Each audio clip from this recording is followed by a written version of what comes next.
two that have just pitted. If he pits now, he'll fall into sync back into third place. The problem he's going to get is this. McLaren will pit Norris, and that's going to force the issue potentially for Antonelli to stay out, lose track position. My setup was working. Yeah, I'm not very sure, brother. I'm not sure where you can actually watch the race. Norris and McLaren getting what they need. There might be some 2.2 seconds, exemplary. So now that gets a braver call for Mercedes to leave Antonelli. Through goes Max your did pit for a set of mediums. Still, he has another Russell set of mediums. Can Max do soft medium medium? A straight fight, and Antonelli will surely be jumped at this stage if Norris drop can your do favorite a really teams, drop your drivers that you guys are supporting here in the McLaren. So we will see if he bolts in to try and cover off the McLaren, or if he just takes matters into his own hands and goes long and long and long and on different strategy. Hulkenberg is into the pit. Lindblad jumping over turn one. Hulkenberg jumping over turn one, cleared by race control. And something for the Spanish fans at turn one earlier on when we were going through the pit stop sequence. Fernando Alonso putting an overtake on Valtteri Bottas to give the crowd something to cheer for. Long way away from the points, but still so many getting a glimpse of a hero that has been here so often. It's his 23rd Grand Prix at this track. I was managing him that first stint. You could have given me the heads up. You've exposed me to Kimi now. I don't think it's going to be long for everyone. I need an update on the plan then. We're moving towards the breeze, you think?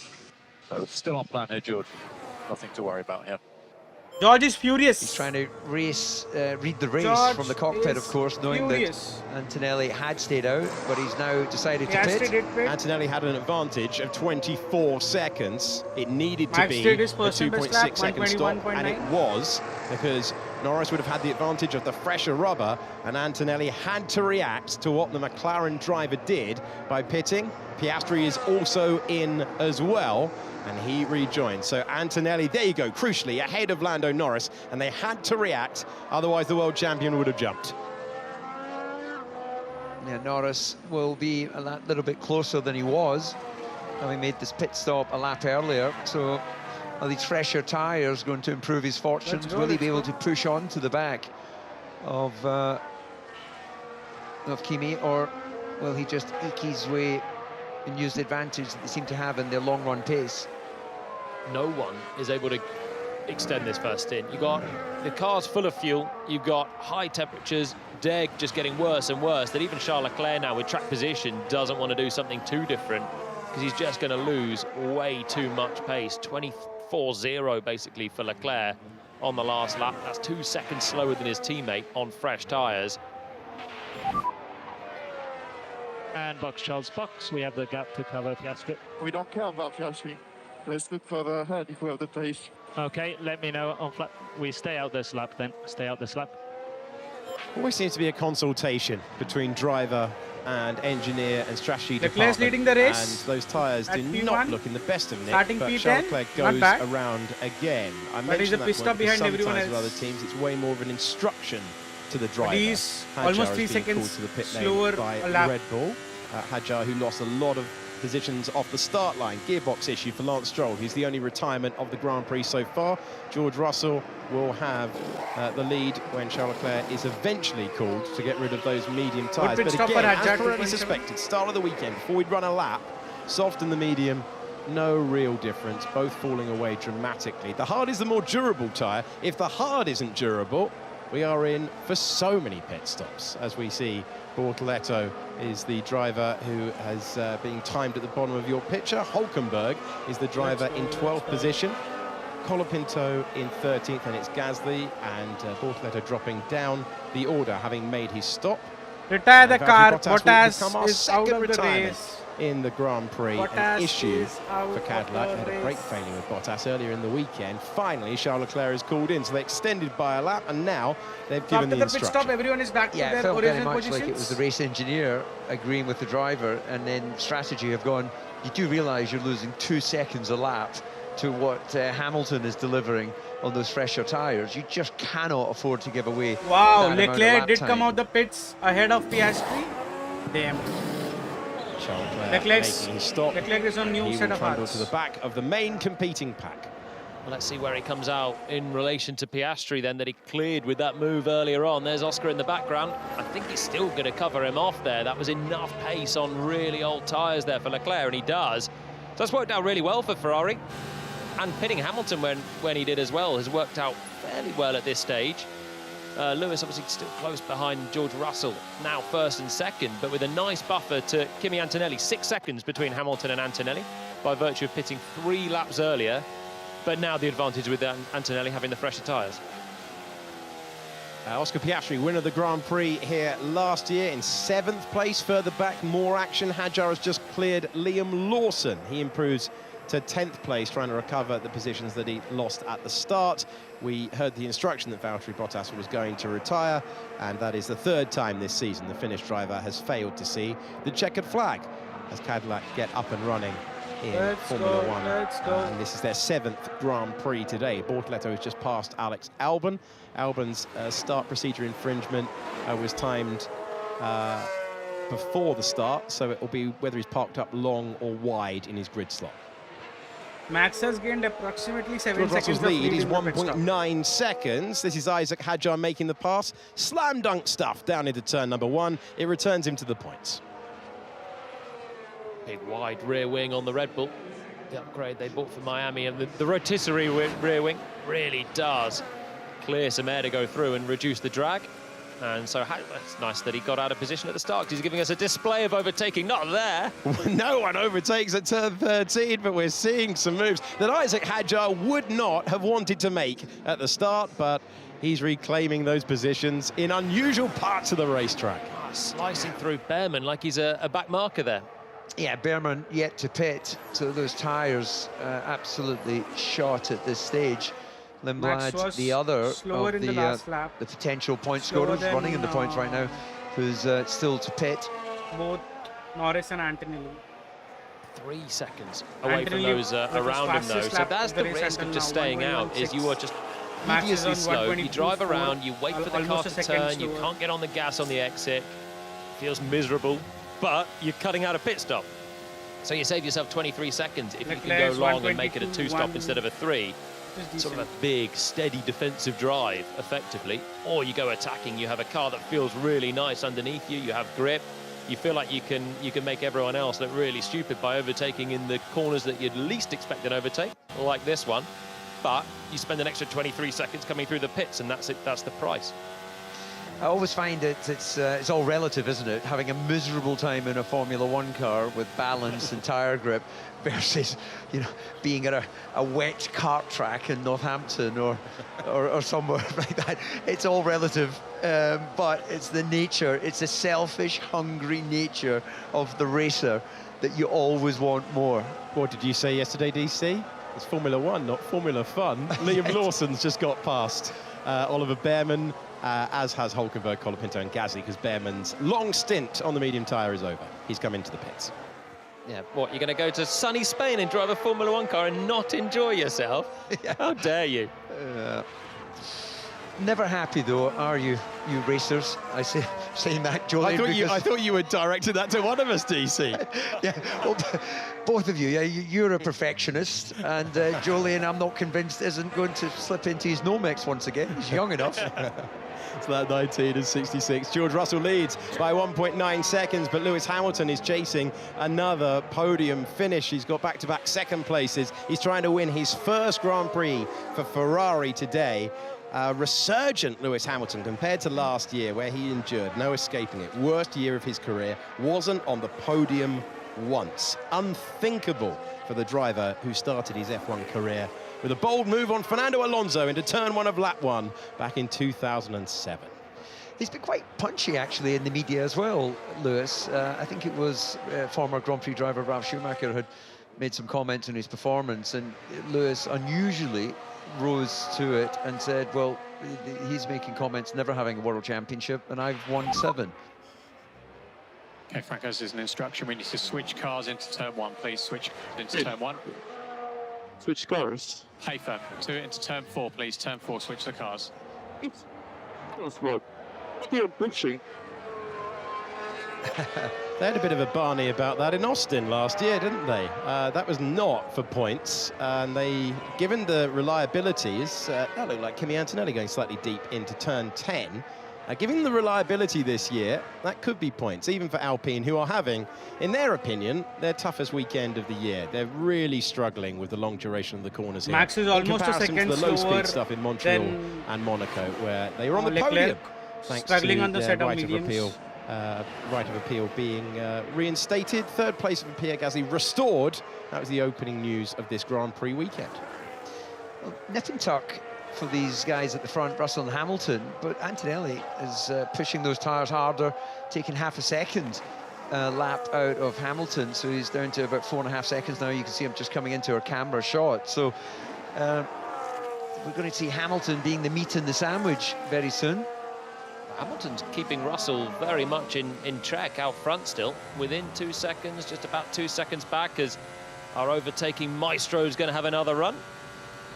Yeah, we go back to the Isaac Hadjar highlight reel, and it's good enough for 8th place. So he has managed to restore the Red Bull to the minimum that he would have wanted after a really tricky opening lap where he just did not have the drive from the start line. Red Bull again struggling to get from their grid box into racing speed in this season. It's been a feature of the campaign. Still struggling once again, but he is at least now 8th position for the driver who finished 4th in Monaco. Happy with footing. Hey, firm, Kimi. Good lap times. Yeah, just confirmation there of that half a second. He's going faster each lap than Russell, or Grand Prix leader. Lindblad still yet to stop, so clearly targeting the 2-stop. Another half a second for Antonelli out of Hamilton ahead. So you caught it coming through turn 10, leaning on it deep into the corner and using the fresher tyres to get on the throttle as well, with some sort of small sliding, even if they're all having to think slightly of the tyres with every one of these long duration corners. But Antonelli, because he pitted later, so he pitted 3 laps later than Hamilton, he pitted 2 laps later than Russell. You either conserve your tyres and go later again, or you just think, okay, I've got that advantage, I've got more grip, so I'm just going to use it in this stint. And he is quickly shuffling himself back towards the tail of the Ferrari. Antonelli, after qualifying, said that he had been pushing too much, especially in the final sector, that he believed his long run in FP2 gave him confidence that he could still fight for victory today. That was his thoughts after qualifying. He's got great pace at this stage. He's 5.8 seconds away from his teammate George Russell, who you're on board with in the left-hand side of your screen. Russell through the final corner. That is one of those ones that just saps energy out of the tyres. So much speed, but then you need a decent exit. You need a decent minimum speed through there as well to not lose a huge amount of time. Where Lewis Hamilton ran out of energy and just went in a little bit hot in the final corner yesterday in qualifying. Maybe cost himself a shot at pole. Rightfully delighted, though, with a place in the front row. I found it really interesting listening to Lewis in Parc Fermé. I've never heard a driver go blow by blow through their weekend in the detail that he did. Especially between practice and qualifying. Needed a reset, got it. It was fascinating. The mindset of, you know, what he was going through, difficult weekend, get away from the track, clear your head, come back, find form. But then just he's so invested in this, giving all of the details. Sometimes drivers are there and they're not quite in their happy place. They're not giving huge elaborate answers. But Lewis is clearly loving his racing again, and it's showing. Yeah, his performance is absolutely there. Just saw there that Carlos Sainz is going to be investigated after the race for a start procedure infringement as well.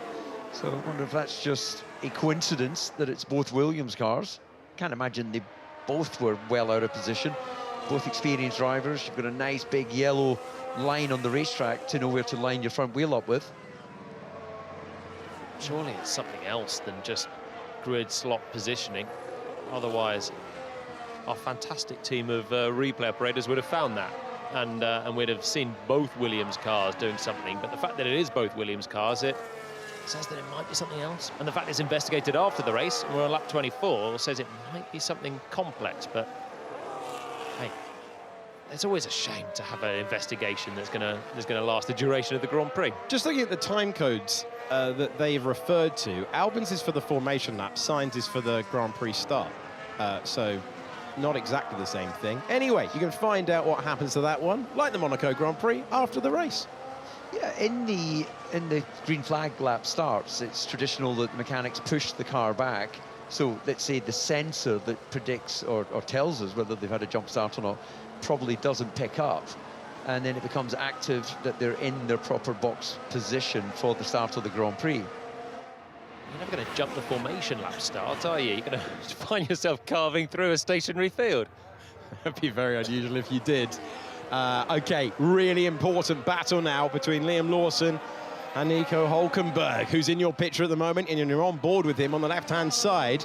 Lawson trying to hang on to the position. Gasly is going to join this battle as well. It's for the best of the rest positions now that Hadjar has restored himself to 8th place, and they're chasing the final 2 points paying positions. I can tell you, Lawson is running to time. He's running to an instructed time from his engineer on the radio. He said, I can't go any slower than this. I know I need to look after the tyres, but I can't go any slower than this. And that is why there's a queue of cars behind him. Yeah, it was blocked off the attempt by Hulkenberg a little bit late into turn 1. Right on the braking. Dangerous. Yeah, if we get a replay of that, you're allowed to make one change of direction to defend. You're certainly not allowed to move in the braking. I guess you can claim that he just really needed an early apex. It's almost like you've been in a meeting with the stewards before, DC. You've got to try everything to avoid a penalty and try and keep a straight face while you're saying it. Lando Norris is being told that McLaren are happy with the lap time and that they are going to their target lap.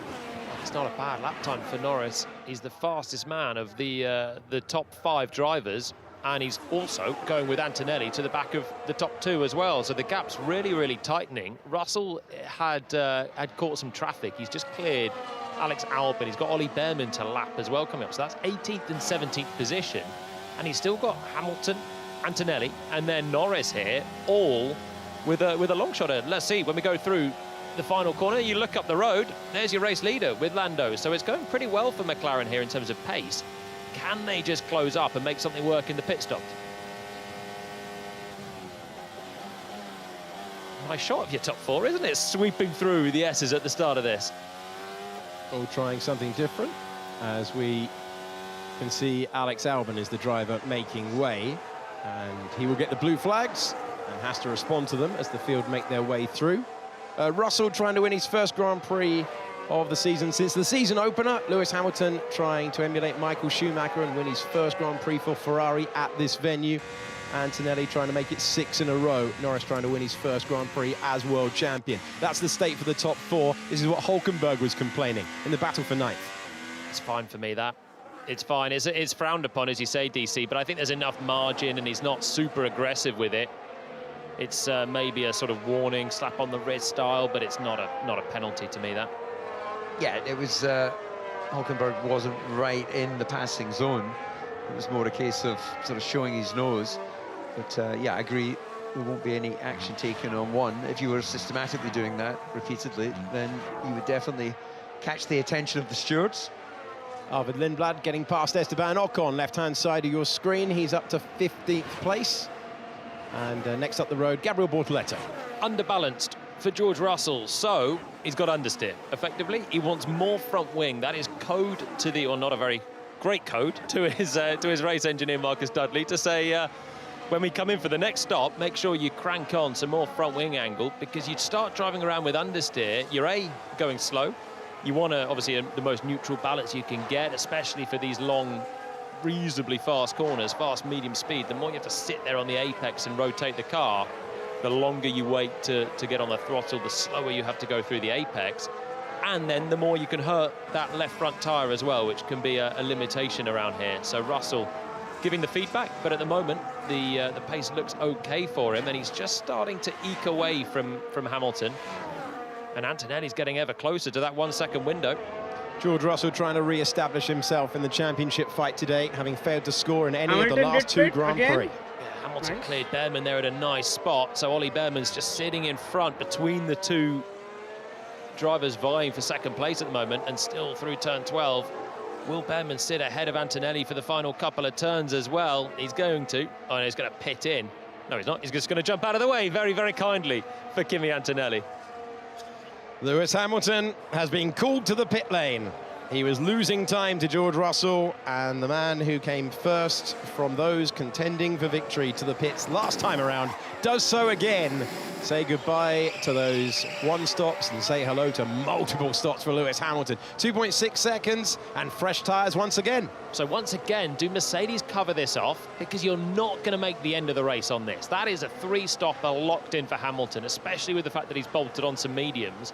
Do Mercedes take the bait, or do they stay out thinking that they're doing the right thing? Surely they've got to take the bait here with Russell, and then that'll throw the question for Antonelli's side of the garage. Yeah, I would definitely cover it off. They've got to believe in their pit stops. They had, what was it, just under 3 seconds. Hamilton's going to be nailing this like a qualifying lap.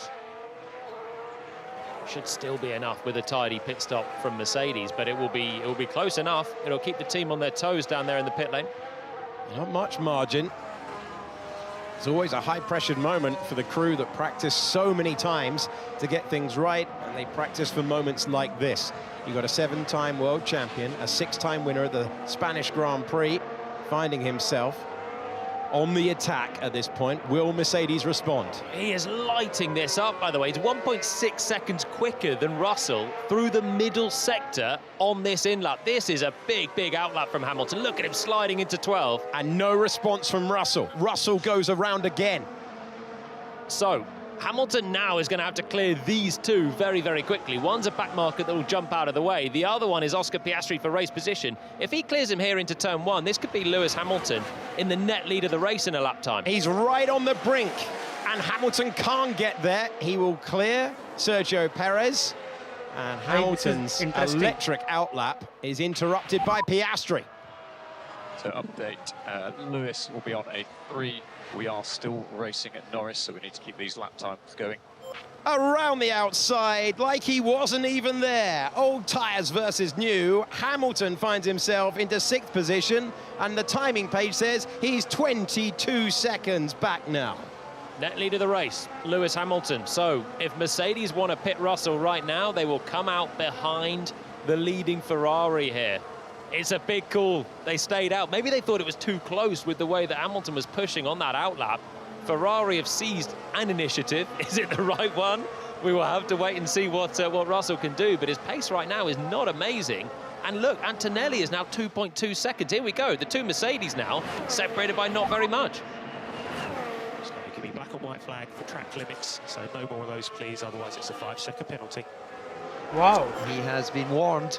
Well, I think what Mercedes have obviously looked at is how Antonelli was coming onto the back of Lewis Hamilton. So although they know they're going to lose track position, they're banking on fresher tyres, better pace, and an ability to catch and pass the Ferrari. Hamilton is 2.5 seconds quicker than Russell on that lap. Max had a bad pit stop. This is a 2-stop via 3-stop, surely, at this stage. And Hamilton now has just got to go pedal to the metal every lap from here on in and make the difference on what should be fresher tyres, and Mercedes staying out. And they are a bit between a rock and a hard place because Norris is doing a good job in the McLaren as well. So if you try and cover off Hamilton, you might open the door for Norris to do something different, or split the cars and Antonelli wins and Russell's left furious. We have seen it before. We were discussing the big races. Oh, that's right on the limit for Kimi Antonelli through turn 10. Remember, if he goes all 4 wheels beyond the white line at any point, at any corner on the racetrack for the remainder of the race, it's a 5-second penalty. Look how close the Mercedes are. They're 1.1 seconds as they come through the final turn, and loads more traffic for Russell to have to deal with. Antonelli senses, right, he's taking risk at turn 10 there. That was on the line. He cannot afford to get the penalty, but he is closing in with fresher tyres, remember, 2 laps fresher than Russell. This is his chance to win this Grand Prix. Yeah, it's nothing for him to lose in as much that, yes, he's pushing the tyres harder, but if it doesn't work, he'll default back into 3rd place, which is where he was. This is great attacking driving from Kimi, and, well, providing he can keep his track limits in check, this is putting pressure on George. Huge pressure. And what do Mercedes do? Pit Russell? Then you're handing it to Hamilton as well. So they have to stay out with Russell. They have to kind of let them fight it at this stage. Hülkenberg out of the race. It is a fascinating moment in the destiny of the Formula 1 World Championship. Mercedes for so It was much such this a season with good 1 and drive, 2. man. Lewis Hamilton climbing to second place in the standings as a result Oh, of I'm his second place devastated, guys. in the last Grand Prix, a Grand Prix that George Russell did not score points in. Sainz does not get out of the way at turn 10. So here we go then. Russell having to follow a slow, heavy Williams. It's a lap down through 12. Where will Sainz jump out of the way? Because this is dirty air territory and Russell is struggling out of 12. I'm going Antonelli for the pass into 1. Here we go then. The two rivals for the title, not separated by much, 0.6 of a second. As we roar up to 200 miles per hour, George Russell will check the right-hand mirror and see Antonelli is right there. All the while, Hamilton has got the gap down to 15 seconds already. He's absolutely flying. This race has just been blown wide open. Hamilton's going to get a pass on Leclerc, who'll jump out of the way. Here we go. Meanwhile, I think Russell was using energy from his battery there to make sure he stayed clear of Antonelli into turn 1. Antonelli is within overtake mode. Within that 1 second. Let me know what times I need to do. 20.9, Charlie's in forward, you have a different strategy. He's been given a 20.9. Last time, a 120.7. Vintage Lewis Hamilton behind the wheel. The more these guys fight, the better it gets for Hamilton as well. Norris is not a mile away, but he is just dropping back with Antonelli picking up the pace. Slow it down through 10. That's where it gets tight with track limits, but he's okay. He's okay, DC. Oh my goodness, I can't take the stress of that, actually. I think I'll take my glasses off and just wait for the updates. Nothing between them. How much speed can Antonelli take through the high-speed turns of 13 and 14? Oh, Russell's, I think he's got nothing left to defend here. He's running out of energy at the end of the lap. Kimi Antonelli trying to inflict more pain on George Russell's championship aspirations. The Italian teenager all over the back of his teammate. A defensive-shaped throne, but the position held at the moment. And look, almost soaring away at his teammate's car. Kimi Antonelli, more speed, more grip, but Russell hangs on to the lead for the moment. Well, brilliant racing, but all of this playing into the hands of Hamilton, assuming he can keep that pace up on those tyres. Right, it's big defence from Russell. It's big defence at a huge moment. The championship is on the line between these two. Antonelli's won 5 races in a row. Russell's had the pace all weekend, and he is ahead of his teammate, but he's having to use all of that nous to hold him back. So it looked like he was slowing, running out of energy, but I think he was just harvesting through those fast final turns, allowed Antonelli to get so close, and then just thought, okay, I'm going to have to defend brutally on the track, which he did. And he's going to surely have to do the same again here, because Antonelli once again is close. He's got a load of grip on the tyres that are slightly fresher than Russell's, and George has a little bit less energy to use around the lap, so he's going to have to conserve it. Give me a reminder for track limits. Let's not take any risks. He was nearly fully over the apex at turn number 1. He was trying to cut back, to do the switchback move. He's got so much confidence at the moment. 5 Grand Prix victories in a row for Kimi Antonelli. Trying to keep that run going, trying to pass George Russell. Russell, who started as the heavy championship favourite, and Antonelli, who has upended the script for 2026. All the while, these two run 0.6 of a second away. Lewis Hamilton is 11 seconds away from this battle. You need 23 for a pit stop at this circuit. He is still 2.5 seconds quicker per lap on the fresher tyres. So they're holding out here, the two Mercedes, for a time where they can pit and get to the end of the race. And Hamilton is just clawing himself back into the mix, and if he catches the back here, he'll make mincemeat of them on the fresher tyres. It's working out really well at the moment for Ferrari. DC, have you put your glasses back on? I have, because meanwhile, back in this, well, I think it's been... Am I catching now? You are catching really well. Keep pushing, keep pushing. Hide your excitement. Play it cool on the radio, Carlos Santi. Yeah, catching them hand over fist. And yeah, Hamilton has found his form. And as you said, Julian, this is working out really well for Ferrari. And, well, Hollywood as well. It won't be long for George. We are at risk from Norris behind, 3.9 seconds. This is like a movie script, isn't it? The comeback from Ferrari, the form of Hamilton. Oh, it's kind of like race. Rocky meets Meets what? Rocky meets. Well, we'll have to see the ending first. On lap 35 of 66, it is an epic. It's reminiscent of 2016 when it was a 2-stop versus a 3-stop, 4 drivers in the mix for the win that day, and it turned out to be a teenager who won then. It was Max Verstappen's first. Let's not slow each other down racing. We need to keep that gap to Norris nice and healthy, now at 4.3. All the ingredients coming together on lap 35. We've still got 30 laps of this to unfold, and Bono clearly trying to just deter his driver from pushing George too much, because Mercedes are realizing here there's a double threat still. First of all, if Norris pits, they're going to have to pit Antonelli to cover off the McLaren, and that will call off the fight temporarily here. But then you've got Hamilton now almost on the back of Norris, and Antonelli here is as close as he's been through these final couple of corners. McLaren in the pit lane. Is this for Norris? Battles everywhere you look, on track, in the pit lane, on the pit wall. Norris walks. Lando Norris is coming to the pit lane. In the slipstream is Kimi Antonelli. George Russell checking that mirror, and no chance for the lunge to the inside of turn number 1. But George Russell is one lockup away from seeing the race lead expire. Big pressure pit stop for McLaren. They get what they need. 2.6 seconds gives them a chance, and Antonelli is just trying to make himself as large as possible in his teammates' mirrors. But that is surely going to be the time to pit a Mercedes. It's going to be Russell because he's still in the lead, so he has to cover off Norris. If Antonelli pits, he'll obviously jump Russell. So the classic here is to give priority to the lead driver, but he needs it, George Russell, because he's running out of grip here, and he's falling more into the clutches of his teammate. So then Antonelli will run long, will try and gain the tyre offset, will probably lose position here to Norris unless he can do a blinder in clear air on the next lap, and then he'll have to put all this pressure on again later in the race. What an amazing list of ingredients for an epic Grand Prix here in Barcelona. Russell has kept Antonelli at bay, but Antonelli's confidence that it was a one-lap problem and not a race stint problem has been borne out by that stint, and now a high-pressure pit stop for Mercedes, because here comes the race leader, George Russell, coming into the pits, and this is a race victory-defining stop ahead. Let's go. Yeah, this has been some uncomfortable laps for Russell George as he was ahead, struggling in those came tyres. out behind Hamilton. Looking Wow. for a typically slick stop from Mercedes, which he gets.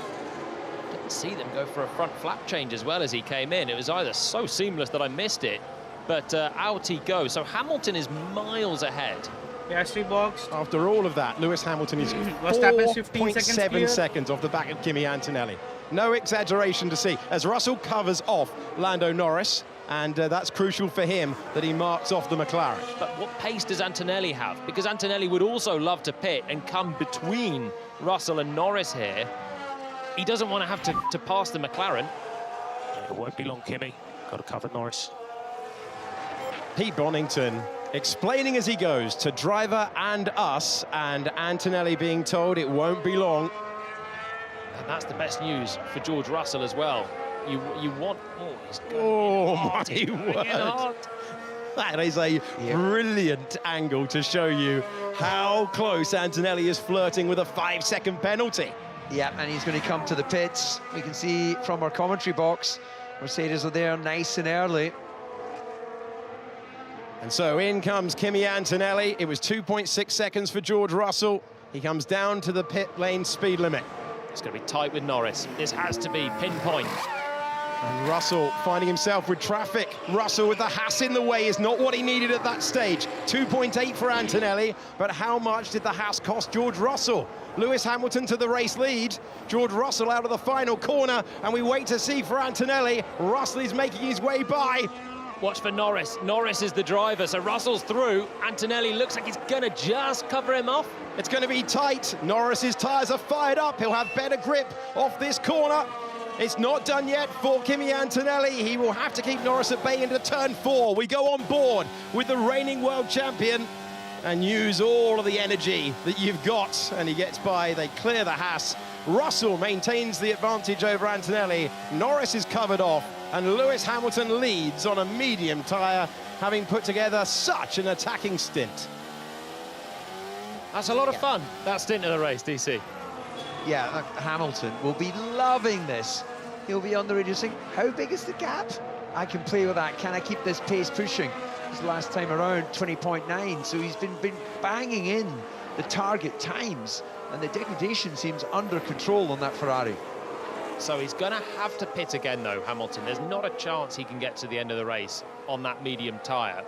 The Mercedes now will go to the end of the race on their hard tyres there. So Hamilton, with the nice buffer, is going to lose it by taking a pit stop. And then he's going to have to roar up and pass them on the track. Just race guide for you, though. Hamilton's advantage over George Russell, 16 seconds. If there was a virtual safety car or a full safety car, you only lose 13 seconds when you make your stop. So an intervention there could change the lead of the race. Yeah, all the information says he'll not be able to make it to the end of the Grand Prix. But we have had the odd occasion, Monza with Leclerc, where they've managed to... We are running other 7 laps on this set. This is our race, give everything these 7 laps. It's the critical moment, we have our chance. Confirmation that they will. I was trying to conjure up a moment that he might try and hold on right to the end. I'm still in the Rocky mode, you know, doing something that no one can believe. But, well, 7 more laps and he'll be pitting. A Lewis Hamilton win for Ferrari is rocky enough around this circuit. I mean, it's on the cards. They know it, don't they? He's given himself a golden opportunity with a good strategy and fantastic pace. Leclerc could do him a favour by hanging on and just slowing Russell down a little bit through turn 12. I think he's doing that. My word, there wasn't a huge gap. That was for position, and so Charles Leclerc was entirely allowed to do that, and George Russell using the superior grip and getting through. Leclerc coming into the pits. His weekend undone by a qualifying crash. And hey, look, they're barely separated at all once again. Antonelli's 0.4 of a second away from getting overtake mode. George Russell has a 16-second deficit to Lewis Hamilton, who does have to stop again. He's been told by his race engineer, these laps will define the day. Yeah, for Mercedes right now, they don't want their drivers racing and losing time over these next few laps. It's a tough one, isn't it, if Antonelli feels he's got the pace to try and call that off, but you just need clean, fast laps to try and have as much margin for when Hamilton stops and then comes out on fresh tyres. Yellow flag. Yellow flag could Someone change crashed. it. Now we are forecast to be battling with Lewis end of race on that 3-stop. Fernando Alonso is stationary at turn 9. Where is he? Can they recover the car? Because if they can't recover the car, look at the gap, it's 15 seconds. He's pulled to the side of the road. Race control on the call to make here. This could hand Lewis Hamilton the advantage in the race. You would lose 13 seconds with a clean stop behind the virtual safety car, which is deployed. And where is Hamilton? Hamilton has gone beyond the pits. An extraordinary moment. But that VSC is going to be out for a little while yet. Hamilton could get the chance to have a cheap pit stop, come out on fresh tyres in the lead of the race. Fernando getting out fairly steadily from another tough day with Aston Martin. There's the confirmation of how much time you lose under the safety car or virtual safety car. Lewis Hamilton is at turn 4. How long this virtual safety car is out could define who wins. It's not Spa, it's not the longest lap on the calendar. He'll get another chance to come in soon. The VSC means he won't catch a physical safety car either. So Verstappen takes the gain. 11 seconds you win by pitting under a VSC compared to pitting at full speed. And Hamilton is coming past Fernando Alonso's stricken car now.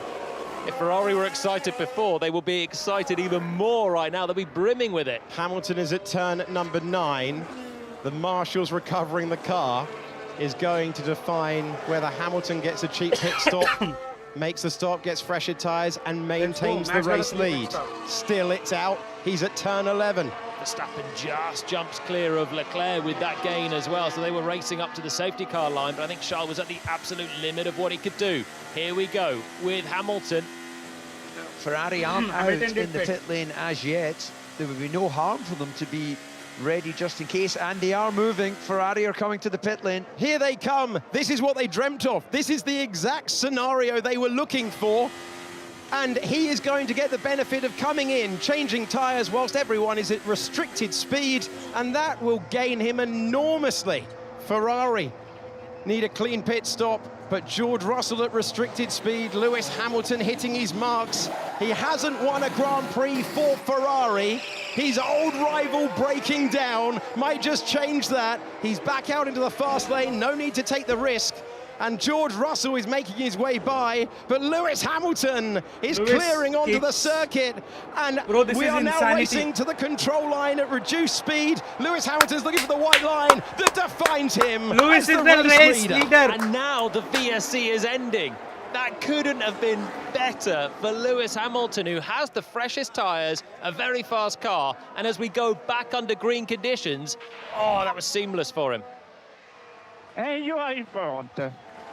The news that he dreamt of, the timing there was going to be everything. Fernando Alonso broke down, and in the time it took to recover the Aston Martin, Lewis Hamilton gets the benefit of stopping under the virtual safety car. He lost 13 seconds, not 23. Pumped. Lewis Hamilton. He's been on it, hasn't he? From qualifying, getting on the front row. He's been great for the last few weekends as well. All year he's been superb, second in the championship. And he leads for Ferrari with 24 laps to go. And he's got the pace. He's got the pace to bring this home.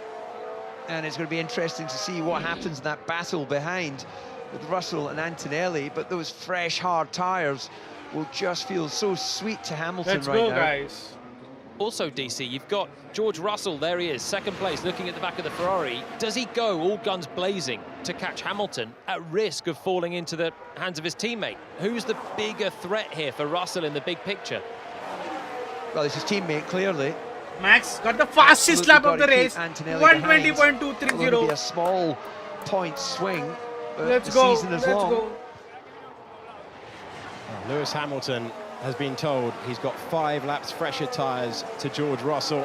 Kimi Antonelli finds himself behind Russell, behind Hamilton. Hamilton is second in the World Championship in terms of points. He took that position in the last Grand Prix, and he's taking 10 points out of Kimi Antonelli as it stands. He's taking 7 points out of George Russell as it stands.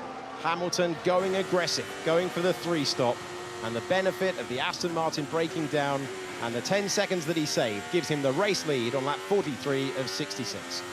So it's obviously a fortuitous break here for Hamilton, but it's broken the other way already this year, hasn't it? Think of Antonelli's win in Japan. Think of Mercedes in general in Melbourne. 24 laps remaining.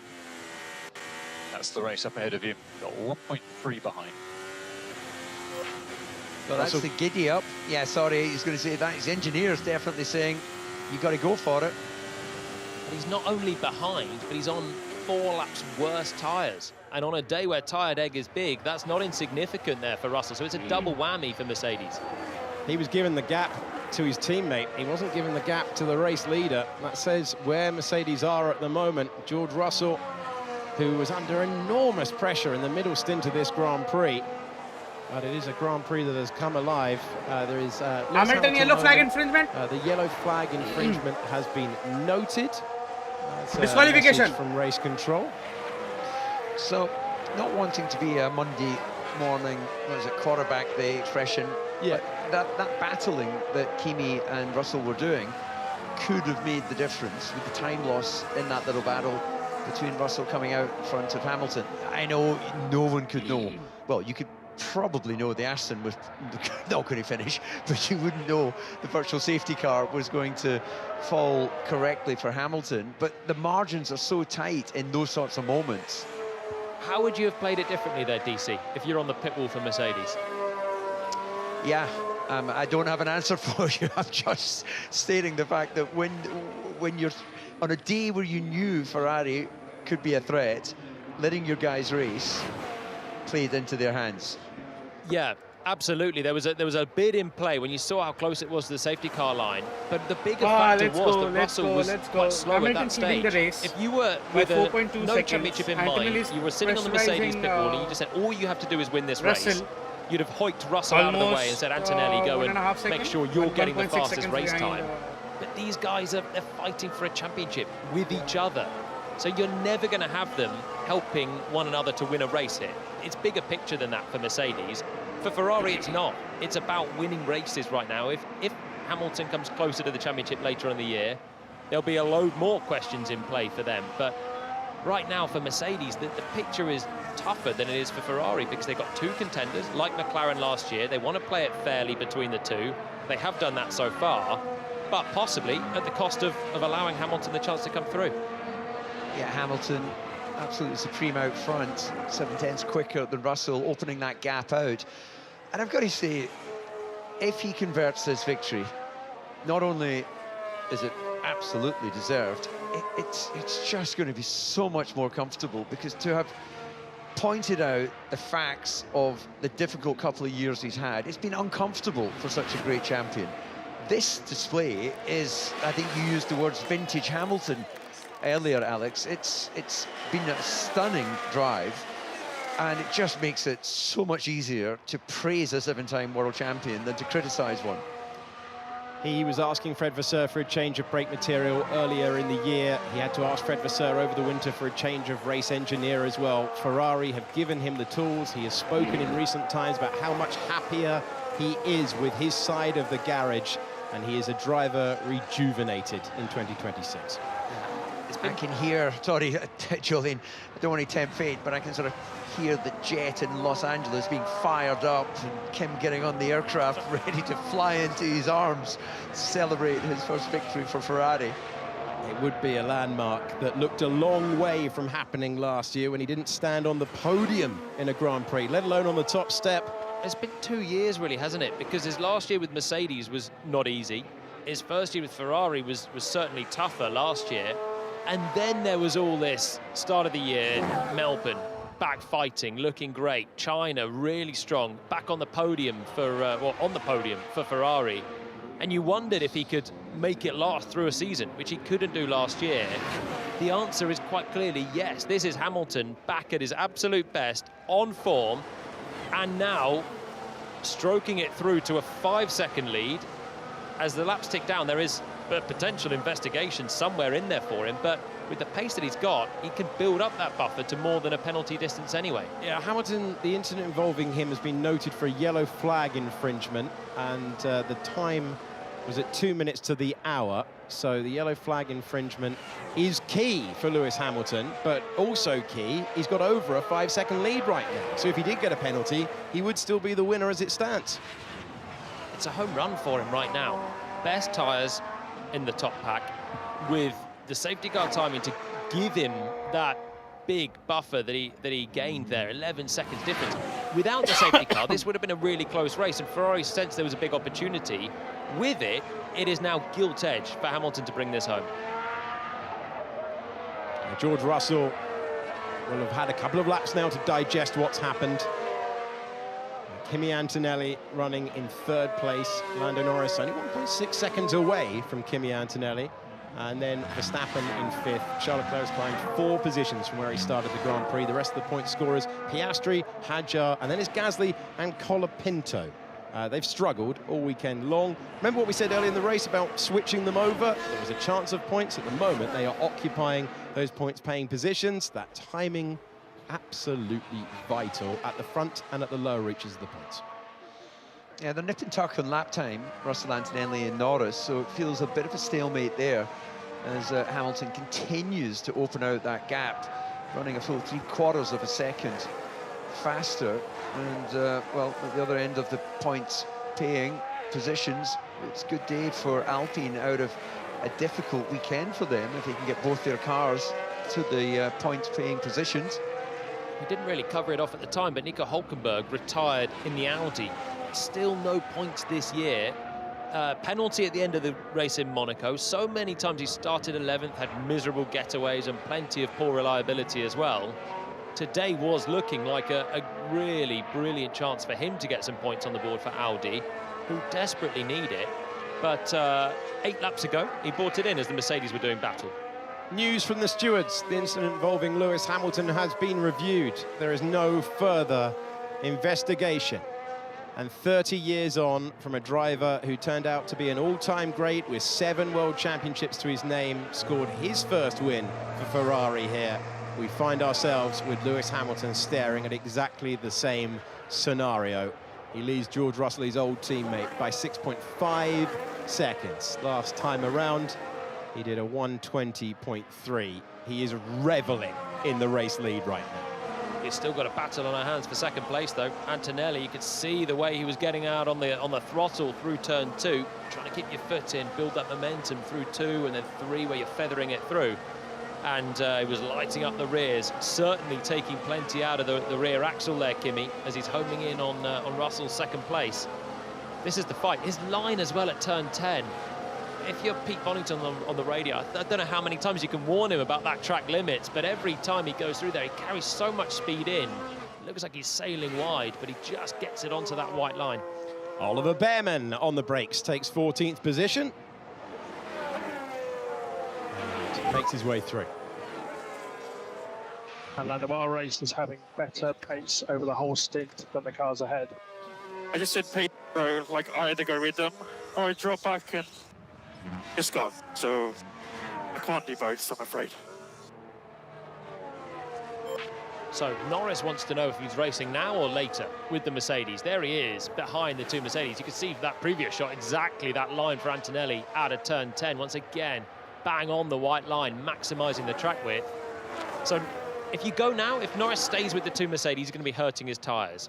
Does he play it patient? Does he drop back, save the tyres, and hope that these guys fight with each other as they did earlier on and start to fall into trouble? And that would be Lando's chance of coming through for a podium. It seems there's a bit of indecision there between driver and pit wall. Looking at Lewis Hamilton, left-hand side of your picture. The driver, 41 years of age.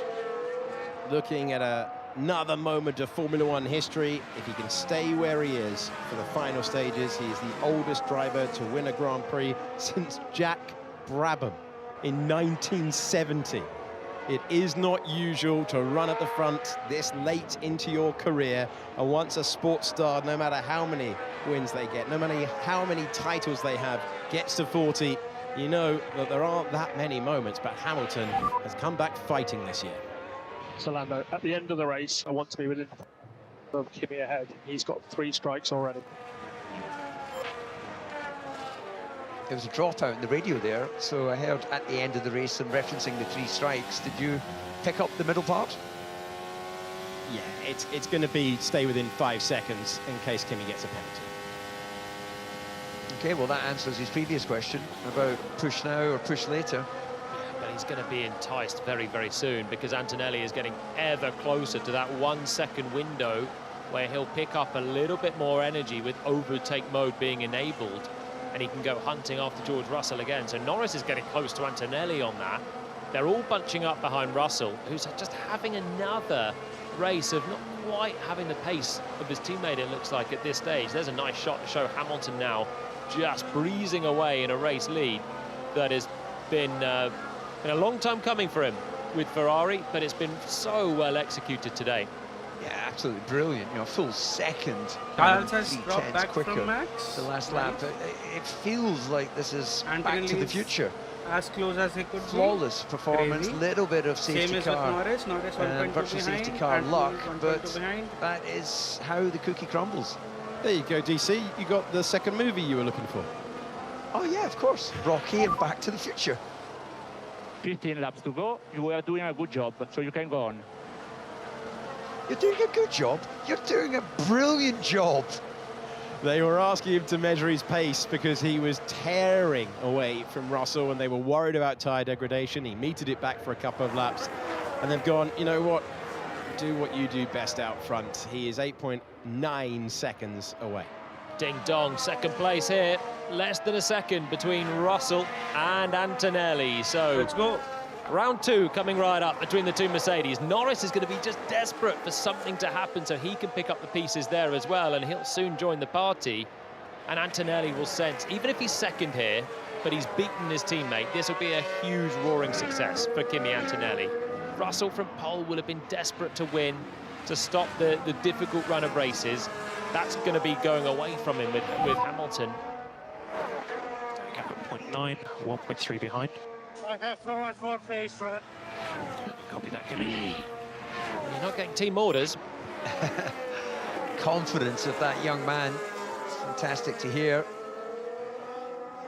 He's not got much margin on the way through the exit of turn 10, but he is judging it perfectly every single lap. And he's telling the team that he's got more pace. We'll need to pick up the pace here, George. Nothing back. Nothing back there, because Russell will very much know his teammate is looming larger in the mirrors. 8 tenths will continue to come down. He's not going to be close enough this time around for Antonelli, but it doesn't stop him wafting around, trying to get the distraction tactics in place for Russell, who was slightly hot into turn 1 as well. Antonelli with smoother lines on the exit of 2, and he is once again bearing down on his teammate and title rival.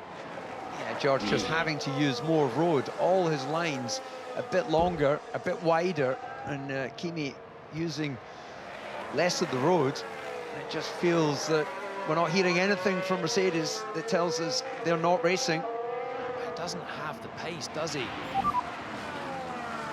And that it's quite clear that Antonelli's been off track more than 3 times. We've reported it to the FIA.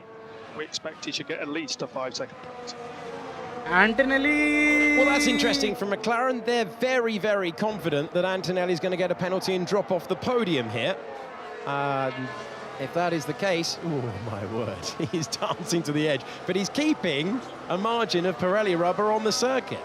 I've not seen him go off. I've seen him do that every single time. There we go. I mean, the confidence of him, on the apex of 30, he is always a driver that extends the track widths on the entries to corners, on the apexes, more than plenty of others. But to my eyes, he's been doing it perfectly. McLaren will have a swarm of engineers and technicians, replay operators, everyone just having a little look to see what is going on with Antonelli's onboard and keeping probably just a basic tally chart of what's going on to dob him in there to the race stewards, and they're going to try their utmost for the meanwhile. It's race on still between the 2 Mercedes. It's been a real rough season for Lando Norris, who's had the retirements in the last 2 Grand Prix. He didn't start the 2nd Grand Prix of the year. He's only been on the podium once since he won the title in Abu Dhabi. If he stays within 5 seconds and McLaren's prediction comes true, Antonelli, according to our screen from race control, has not even been noted for a 4th.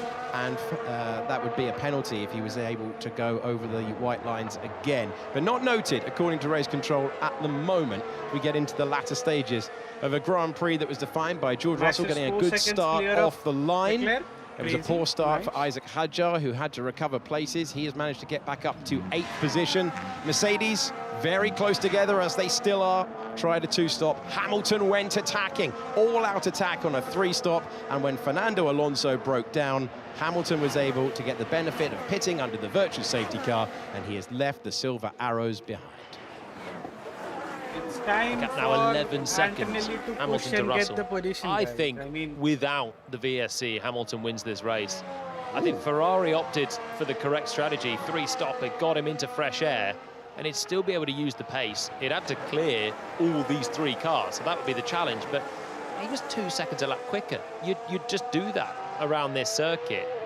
So, I mean, it's become a gift for him to have the safety car and have this luxury, as you can see, top left of your screen there, just having clear air. Lewis Hamilton knows how to bring a car home. I think he was doing this regardless today. I think Ferrari have played a blinder. I think I can't disagree with that, and I think McLaren will be feeling this is better than we expected. They were sort of downbeat going into the Grand Prix, not really expecting to be able to mix it with Mercedes, but they have. The pace of the car on the long runs has worked for them, and I don't disagree that Kimi could probably run a little bit quicker if he wasn't in the constant dirty air of George. Doesn't have enough to make the difference. Look at his neck as he goes through the high-speed corners.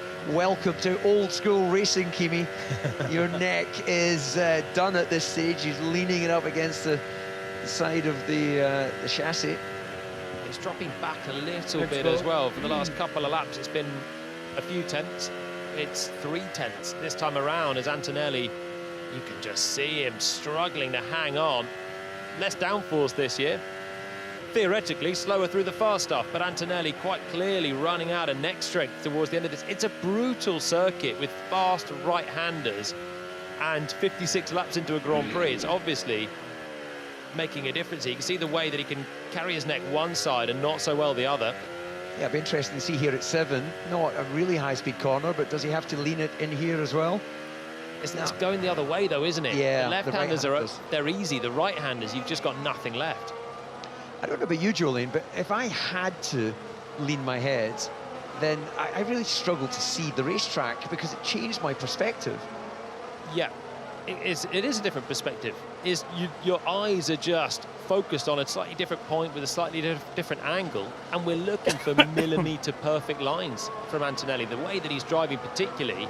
So that was going to be my next point. Right, he's clearly tiring in the cockpit. That seems to be the case. That's going more and more leaning out. He's done a quick lap this time around, so it's not slowing him down right now as he gets back towards 1 second to George. But he has to be so precise. And when this is such a physically demanding racetrack, there's a lot in play here. That's another element there for Kimi. Hamilton continually running fast lap times. Yes, his tyres are a little bit fresher and he's on the hard, but there should still be a little bit of degradation. And, well, second a lap quicker than George Russell. Gap, as you can see, almost 13 seconds. His last Grand Prix win was in Belgium 2024, but it came after the disqualification for George Russell. His last true Grand Prix victory, the extraordinary scenes at Silverstone in 2024, where all the British drivers led the race. Max Verstappen chased him all the way home. He's only 2 seconds away. It was an extraordinary wet, dry Grand Prix as well. And it has been a while since Hamilton has been able to have that euphoric moment of crossing the line to win a Grand Prix. The bombshell move of going to Ferrari, leaving Mercedes behind, and he's had to watch Mercedes build a rocket ship, but somehow in Spain, a circuit where he has triumphed 6 times before in a Grand Prix, he seemed rejuvenated after practice, talked about getting a reset. It is a vastly updated Ferrari. He has already thanked the team in Maranello this week for building the update, for bringing the update so quickly to the car, and it's giving them a chance to break the Mercedes stranglehold on Grand Prix wins this season. They've won every single main race so far in Formula One this season, but Hamilton's on his way to changing all of that. Still, Antonelli in the wheel tracks. Norris has decided to manage things. He's dropping back.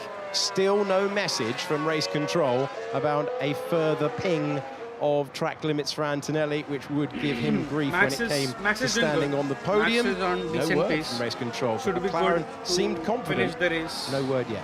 Ahead of Leclerc. Who do we think will get the vote of driver of the day? I wonder.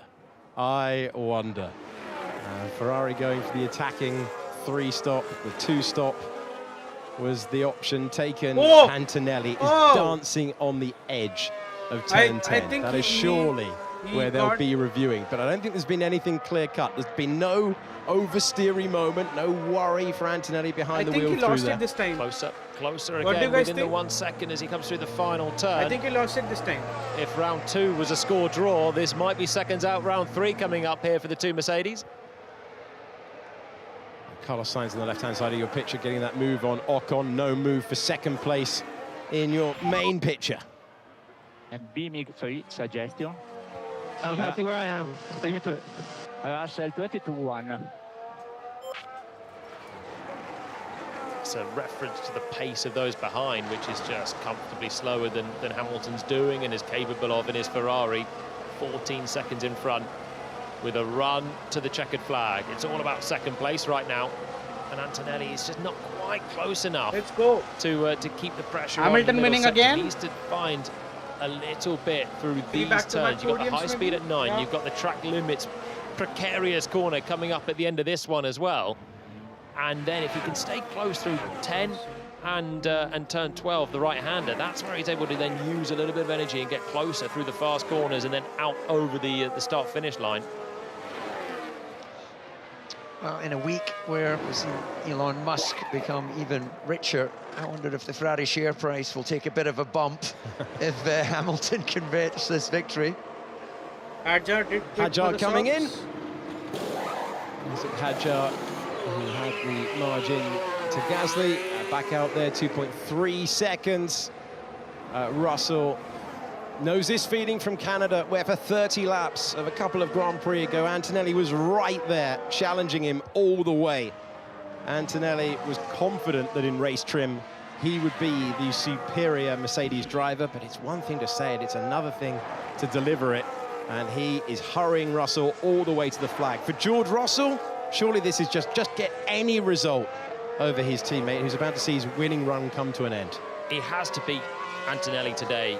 You really feel it. 68 points between the two of them, and it's just a weekend where Russell's looked great. Took pole position comfortably, 3/10 clear of Antonelli.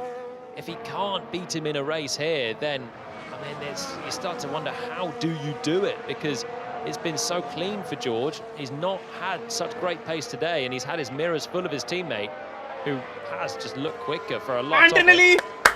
Antonelli getting out to that white line again. Antonelli That's over to uncomfortable watching, Russell. isn't it? Especially if Oh my God! Oh my God! Let's go! Let's go! Mercedes team, but the pressure, George now. I want to just see that seems on like track. he's running out of tyres. Oh, he really does, and this is the closest that Antonelli has been throughout the entire Grand Prix to his teammates since they left the line. And now we go over the line, and Antonelli's got an unbelievable chance here to improve. Russell chops across the Mercedes, separated by nothing. Antonelli gets ahead, and he moves up to second place in the Grand Prix to take more points out of George Russell, who's hanging it out around the outside of turn 3. There's no way by. Mercedes have history through this corner. Antonelli has the inside line, and Antonelli has passed his teammate for second place in the Grand Prix. Yeah, it was almost like George's defence into turn 1. It was like his heart wasn't in it. It was like he almost was accepted he was going to lose position. It was a little late and then very aggressive right towards the inside. He must have made a mistake somewhere at turn 12, because he lost a huge amount. He lost a couple of car lengths, which put Antonelli on his gearbox, and then beautiful racing between the two. But fundamentally, a nice move for Antonelli down the inside of one, and then just positioning his car where he had to do it. His front wing has got the upper flap dangling. Yeah. It's broken. It's coming off. Whoa, oversteering moment as it breaks away there for Antonelli. Dude, his car is so wobbly. That's going to part company at some point soon. I think it did. I think it did through turn 13, DC, into the gravel, and there's still a bit hanging off, but look at that. Yeah, so where was the contact? I think this has been coming loose for a few laps. I saw it vibrating a couple of laps ago. The active aero shuts and it sort of snags it back on to the outside lip there. Someone's at the door. And it's been coming loose. I don't think there's been contact there for Kimi, but maybe just rumbling over curbs lap after lap as minutes come loose. But I don't think it's slowing him down at all. His advantage over his teammate in Formula One in the championship battle will extend to 71 points. So you've got 5 laps remaining. Antonelli! Oh, Problem. Track limits everywhere. Antonelli! He's breaking down! He's breaking down! Kimi Antonelli passed his teammate! But he will not finish the Grand Prix! The man who has not had a single reliability issue all season comes to a halt on lap 62 of 66, and Antonelli's Grand Prix is run. His winning run comes to an end, and he finds himself out of the Grand Prix. Leclerc as well. Charles Leclerc with dusty tyres, with dirty tyres. So drama for Ferrari, drama for Mercedes. Our championship leader out. Lost the power steering. I'm losing the power steering. The virtual safety car, it's only virtual. Virtual safety car is deployed. Could still be upgraded to a full. Well, if we end up with 2 cars stopped on track, it's going to make it pretty busy for the marshals. What a heartbreaking time for Antonelli, though. Having done all what a race! 62 what laps a fucking to race! size up his teammate, make the clinical pass, and hang on to it. This is Charles Leclerc. At the same time we were watching Antonelli retire, he reported the power steering went straight on at turn 2. Yeah, that steering would get massively heavy if you've got a hydraulic issue. He's still running, Leclerc I believe. Yeah, is gone as well. Leclerc did turn pit. 12, so we'll head to the pits. Is the race done? Oh, the race done. Done. And yeah, you just cannot hang on to it, especially when you've got The steering race is done angle for in, Leclerc as well. and then it goes heavy. It just rips it from you, as we saw there with Charles, who's done well to get it back to the pits. But huge moment in the championship. just as all the momentum was sticking with Antonelli and going even further in that direction, Russell gets his reprieve.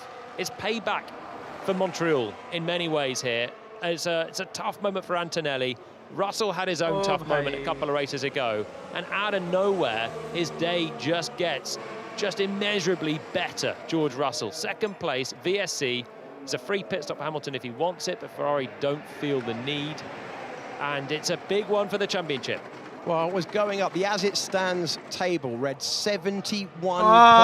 Antonelli was ahead of Russell. Unlucky, man. Antonelli was already losing 10 points to Lewis Hamilton. Lewis Hamilton gaining 25 on his old team with this moment. He's second place in the standings. 41 away. 41 away. And on great form with a more reliable car, you'd say, although his teammate's just parking it up with his own issue. But it seems to be another power unit issue for Mercedes. How many has Norris had this year? The man with the fewest racing laps all season. Russell's had his big moment I just spoke about. Antonelli's now had his so close to the end of the race. Mercedes have an Achilles heel.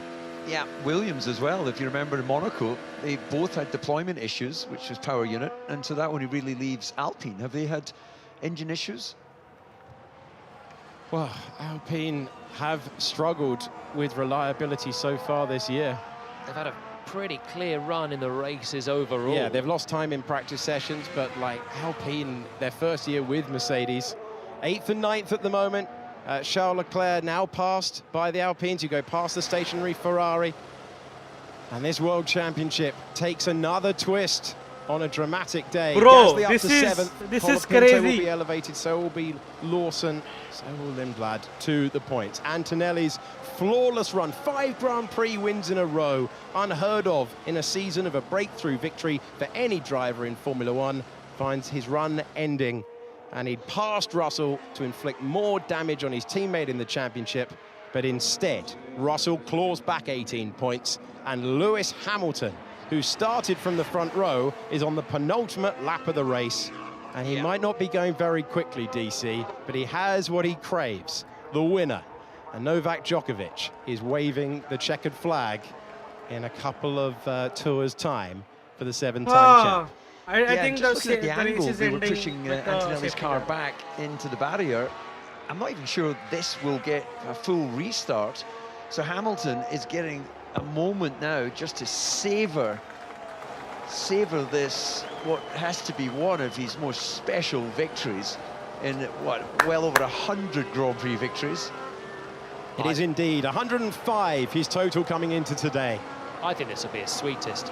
His first for Ferrari after the run of form that he's had to endure. It's nothing like Lewis Hamilton that we've come to know over the last 2 decades.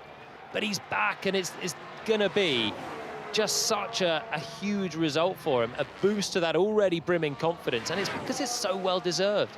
He's not lucked into this. Yes, the safety car's played its part, but again, I think he's had the pace anyway to deliver. He did a great job to split the Mercedes in qualifying, started on the front row. Lewis Hamilton is back. Well, that's the thing with sports. It's not about past performance, it's about the performance right now. And right now, he's earned that place to be leading this Grand Prix, to be second in the Drivers' World Championship. Last lap. It is really like turning back the clock, but in this moment, he has been brilliant. He comes over the line for a moment of history. 2.8 miles for Lewis Hamilton, who is getting the acclaim of the crowd. 6 times he has stood on the top step here, but he will be coaxing the Ferrari home now and celebrating every moment. Hamilton, who went aggressive, went for the 3-stop strategy, was always going to be in the fight for victory today, but it has been an immense drive. Look at what it means to the crowd to witness this. There are special occasions around here. 2016 was one where we had the youngest ever Formula One winner. This will be the oldest Formula One winner since 1970. Let's go! Extraordinary. Hamilton kept the faith. Last year he was written off, and there were times where he was a doubter too. He said as much, and 30 years ago here, it was an all-time great, winning his first Grand Prix for Ferrari. Lewis Hamilton can hear the roars of the crowd. They'll stand up and applaud. An amazing moment It's all just a little bit of history repeating, but make no mistake, it's more history for Hamilton. Lewis Hamilton wins a Grand Prix for Ferrari. His first Ferrari Grand Prix victory comes in Spain. Dude, this is amazing. 106 victories, the new record to beat in Formula One. A legend forged in silver resumes in red. Hamilton wins for McLaren, for Mercedes, and now Ferrari in Formula One. Russell claws back 18 points in the World Championship battle, and it's an all-British podium in Formula One for the first time since 1968. What a day of history for Hamilton in Formula One. Fred Vasseur, absolutely elated. How many times has Hamilton credited Vasseur as the reason that he joined the team? The bombshell move, no podium last year. His worst ever career year in Formula One a year ago. And wind on the clock. He's heading to the top step. What a race, what a moment. You could just see Fred just taking a moment to drink it in. Well done, Lewis, well done. Finally, you got, you deserved the first year that we will always remember. Thank you. Congratulations with Jim. Good job. Let's go. Grazie. Grazie a tutti. Maranello, thank you so much. You've helped me achieve this dream, and I can't thank you enough. Thank you for everyone pushing so hard back at home. I'm so proud of you. And to my family, I love you. And to the fans, thank you for continuing to remind me who I am. Couldn't have done this without you. Grazie. Amazing, amazing.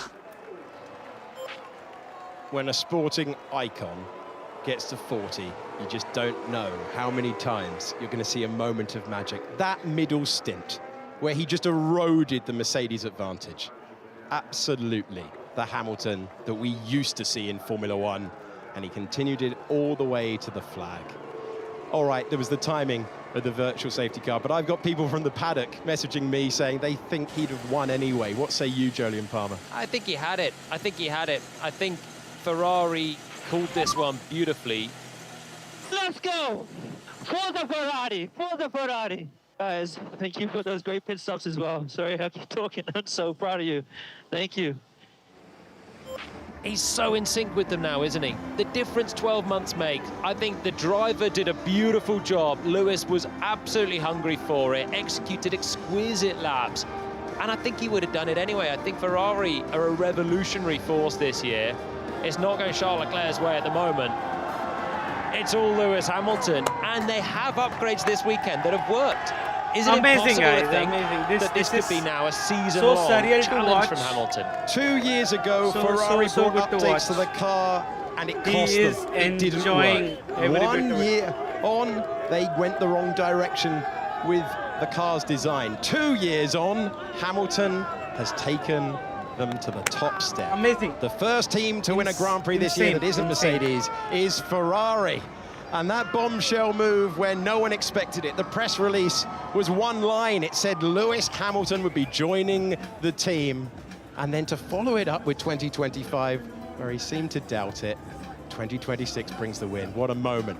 And Kimi Antonelli has made his way down to Parc Ferme. All the emotions that he must be feeling, having seen so many points slip through his fingers. But that's the respect between the man with 7 titles and the man that replaced him at Mercedes, the young and the old, embracing for what is a huge moment. Lewis is emotional. Damn.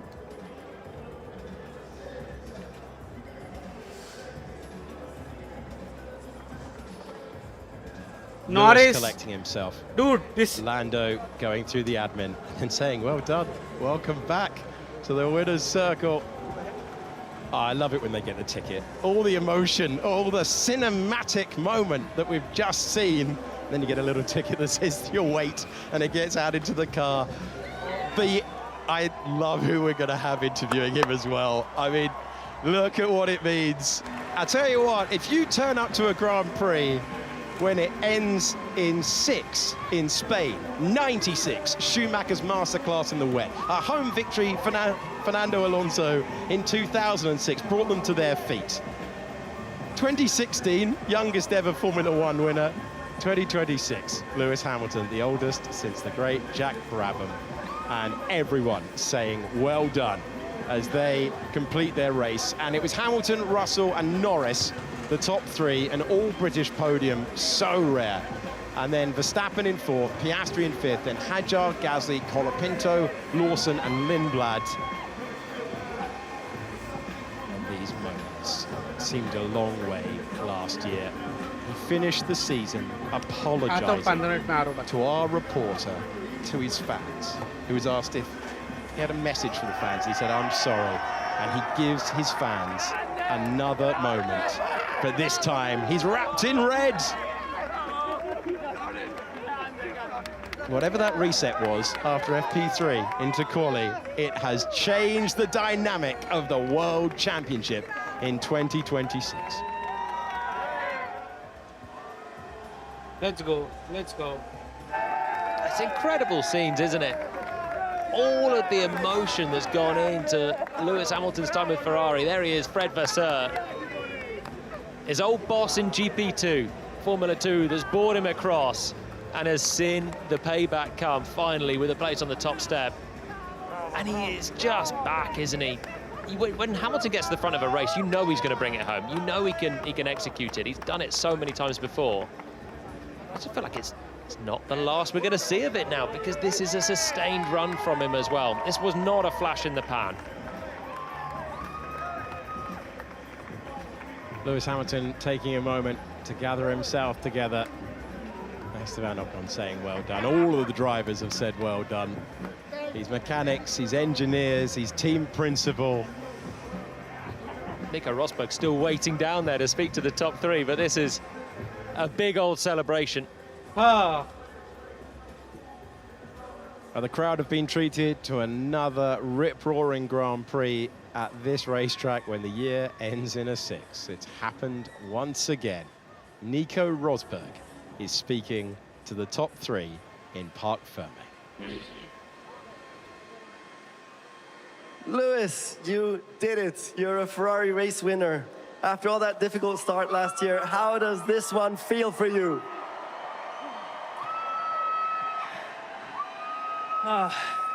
First, I have to start and say a huge grazie to everyone here, my team here, Ferrari, everyone back at the factory, Fred for believing in me and bringing me to this team. I started out a dream last year, which seemed almost impossible during my time last year, but we never gave up hope, and the team just continued to lift me up. We made so many changes and we made so many improvements, and on top of that, I've got the greatest fan base a sportsman could ever ask for. And so, thank you to everybody. We're hearing huge applause for you, Lewis. That's 106 wins. How does this one rank in those 106? Is it one of your best feeling-wise? They're all special in their own way, but this one's something else. This is, you know, I watched Ferrari have all that success when I was younger, watching it on TV. And as I've been racing here, I'd always watch the screens and wonder what it'd be like to win in that car, and it's come. And everyone works so hard for it. Everyone truly deserves it. So I'm forever grateful to them. And this is just the first, I hope, of many. But great pit stops today, great strategy. The car felt fantastic. And yeah, Forza Ferrari. George, question to you. So, of course, Lewis is your ex-teammate. Do you have some words seeing Lewis win in the Ferrari for the first time? Yeah, I mean, firstly, huge congrats to this guy, because I know how hard he works, and obviously we spent a lot of years together at Mercedes, so yeah, really pleased to see him back to the Lewis I remember when I was growing up watching Formula One. But yeah, tough day. It's good to be back on the podium and have a bit of a clean race from my side, but Ferrari mighty impressive today, and yeah, we need to keep on pushing. You had a really strong weekend, yeah, all weekend, looking confident and everything. Is it you finding back to your best here? Yeah, I mean, Friday and Saturday was a really strong and solid day for me. Today was a little bit more challenging. everything started off quite well. I felt good in the first stint, and then the last 2 stints it was a bit more difficult. But as I said, it's good to be back here. Are you worried a little bit now by the challenge these guys are posing? Pace, reliability issues we're seeing with you guys? Yeah, I mean, yesterday was a real surprise for us in the team, and then the pace today was insane from Lewis. So, yeah, they're coming, I think. Lando, P3 for you. Great race pace. I mean, yesterday qualifying was a bit difficult, but today was awesome out there, right? Yeah, I guess first of all, I want to congratulate Lewis. Nice to see him back on top, you know, so I'm very happy for you, mate. Yeah, it was a tough race. I did my best to keep up with these guys, but too quick. So we stayed there. We gave ourselves a chance if anything happened, and we obviously got a bit lucky with Antonelli going out. But otherwise, very happy for the team. Very happy to be back on the podium. So a good day for us. There's only a little bit missing now to really challenge for the wins. What do you think needs to still come? Didn't hear a word you said. What's missing still to win? You know, you're coming closer to them. You're close in the race today. What do you still need to deliver to get that win soon? Just a little bit of everything at the minute. We're doing a good job as a team. I think we're making good progress, but these guys are just doing a better job. So we have to give credits to them and admit that to ourselves, that we got to keep working hard. We got to keep putting in the effort. But the whole team are doing it. So I'm very happy with them, but we just got to keep our heads down and keep working, and we'll be there soon. It's a special day for Great Britain, by the way, because the last all-British podium was 1968, long time ago. So that's pretty incredible. So congrats to that. Well done, boys. Lewis, back to you. Where's all this confidence now coming from? I mean, you're flying out there today. I think I'm just working my way back to my center, and I've got great prep. I've trained so hard to be here today. There's so much work that I'm doing in the background, but also, again, just as I said, the team are giving me that confidence with the changes that we've made, believing in and trusting in the decisions and the things that I've asked for, and we're slowly starting to see this all come together, and you know, and I'm just happy in my life, you know. So I'm in a good place. I love doing what I do. There's no greater feeling than racing a Formula 1 car. Does that mean it's game on for the championship? No points for Kimi today. You made up 25. Is that what you're saying? I definitely will take it. It's a long way to go, and they still have great pace, as you can see. But we're going to keep working. We're going to keep trying to close that gap. It's not over, that's for sure. Awesome. So we're in for a good one this year. Thanks a lot, everybody. See you in Austria.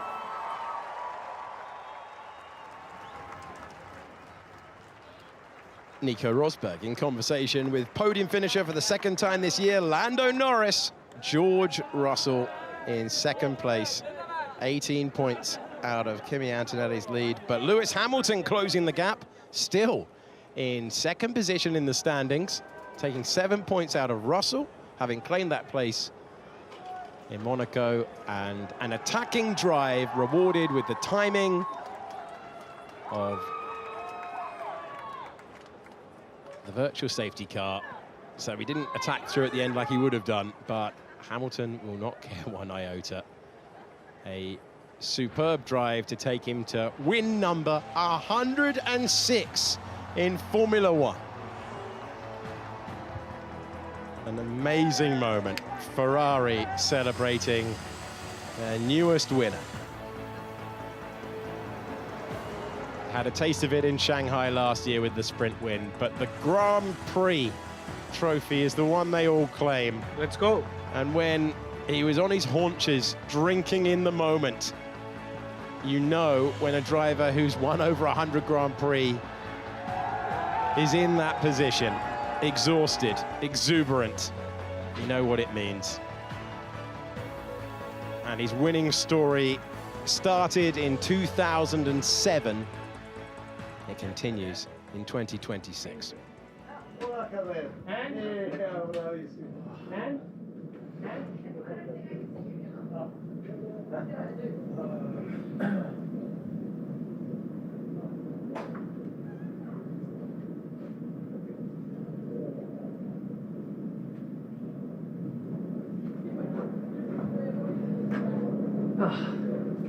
guys had a good freaking start.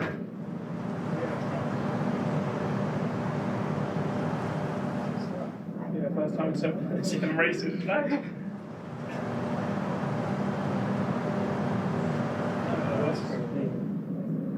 Whoa. All right. Oh, was it you? Yeah. Was it you? No, not that long time. That was Charles. Oh, that was Charles. Okay. So around the outside of turn 3, that's me. It's sketchy. In 3 now. Oh, the rubber is so weird.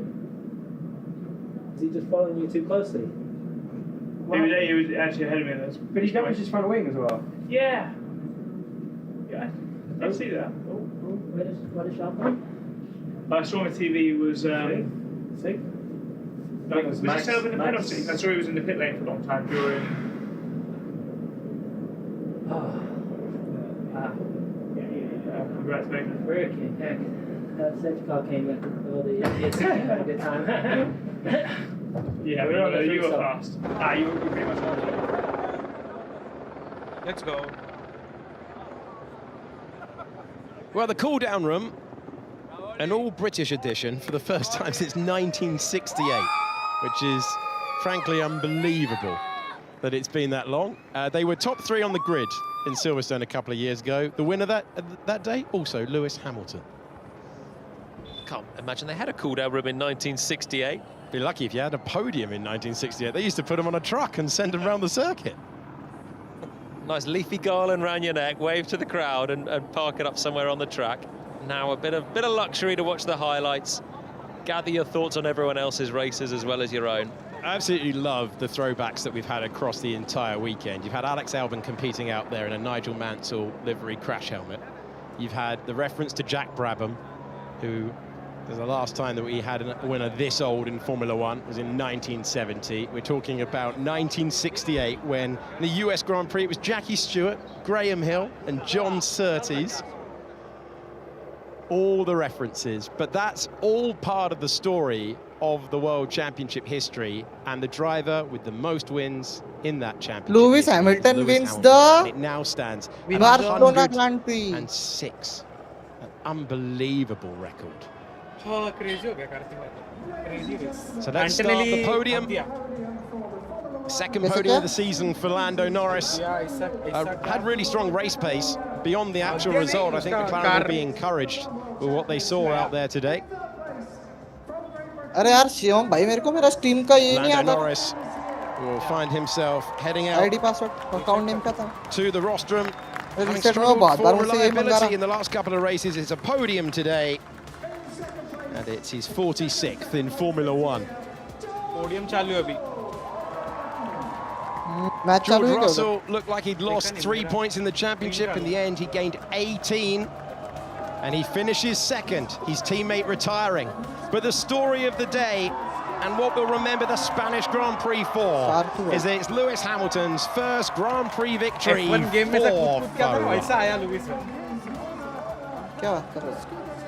कितने दिनों बाद जीता वो race?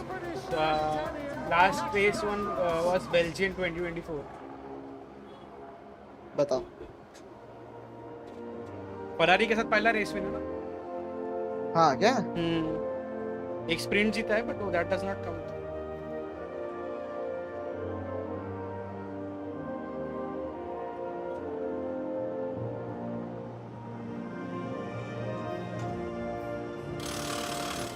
तुमने खरीदा क्या FIFA? हाँ खरीद लिया, कब का? उसी दिन खरीद. 150 रुपया में मिल गया. तेरे को इतना टाइम किधर लग गया? ट्रैफिक भाई. इतना टाइम नहीं. तू स्विमिंग गया था उसके बाद? नहीं नहीं.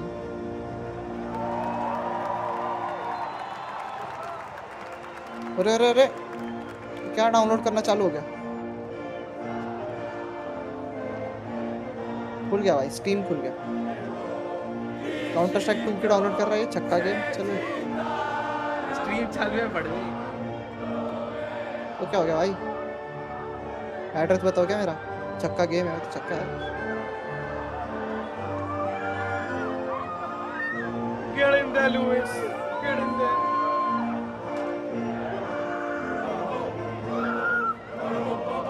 अब क्या इंस्टॉलेशन चालू हो गया ये?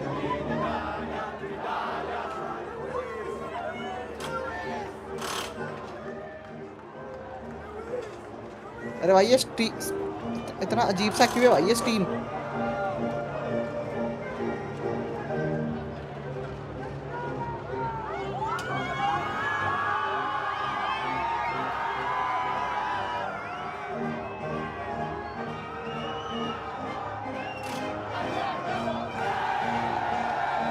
पागल हो गए भाई फरारी के बंदे भाई.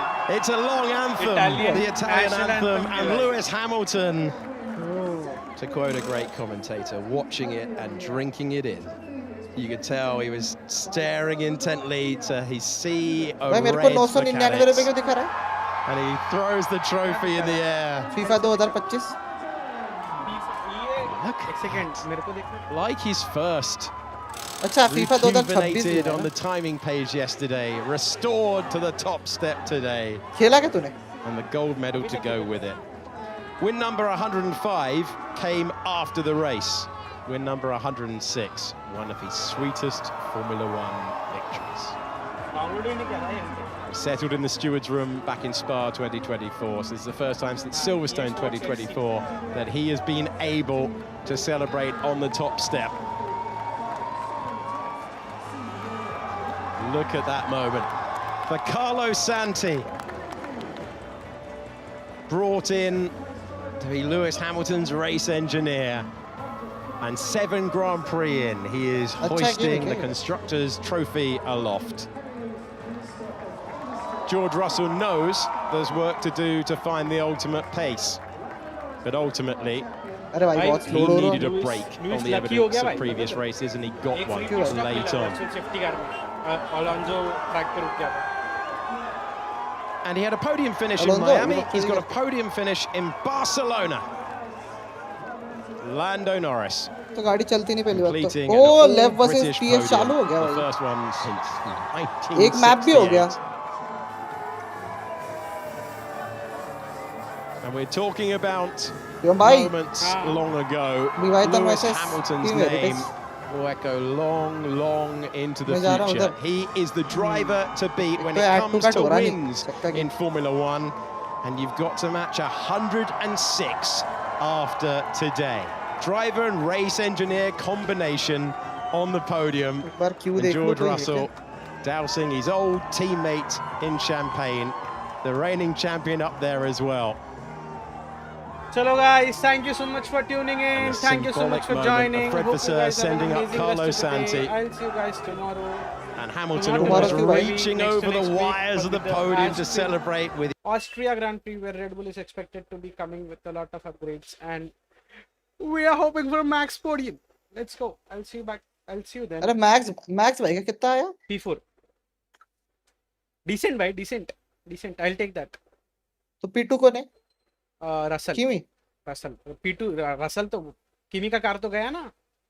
अच्छा. और P3? P3 Norris भैया. तो ये चार्ल्स भाई क्या गप मारा रहे? चार्ल्स भाई का कार खराब हो गया, रिटायर हो गया. कल ठोकी इसलिए? नहीं आज कीमी का जैसे वो हुआ ना, फिर इसका गियर बॉक्स गया तो ये भी गए, तो वो भी गए इसलिए. ठीक है, thank you so much guys, bye bye bye bye bye.